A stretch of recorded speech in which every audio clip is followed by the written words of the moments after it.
Between worlds. The harshest of environments have some of the richest displays of life. For example, an intertidal zone found on the rocks at the coast is one.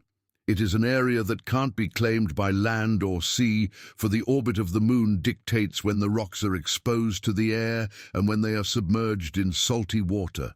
The only predictable things are the crashing waves and the solid rocks, yet a plethora of creatures call this home. It is as if the unpredictability and harshness of this environment captured a certain type of richness in the creative powers that be. There are intercultural zones in human societies as well.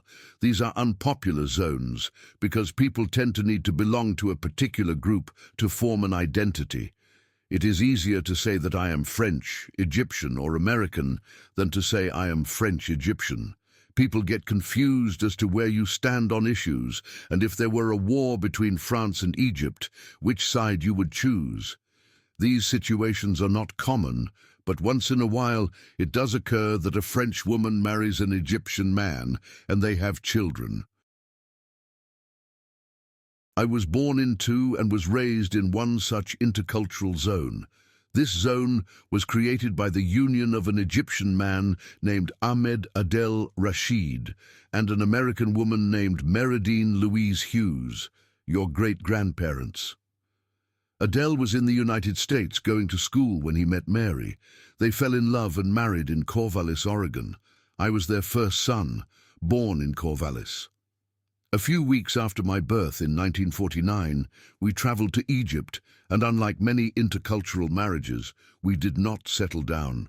I spent my infant years in Egypt, my kindergarten years in the States, my grade school years in Egypt, my young adolescence in the States, attended high school in Egypt and college here in America.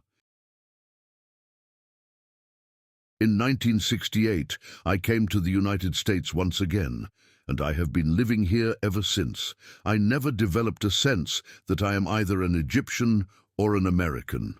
My attempts to form an identity were certainly a struggle, but I had one thing going for me. I am of the personality that likes things to be settled. I have formed an identity that is neither Egyptian nor American, but transcends them both. This allows me to see the world in a new light that is much misunderstood by both sides. An identity like those of creatures in the intertidal zone must possess.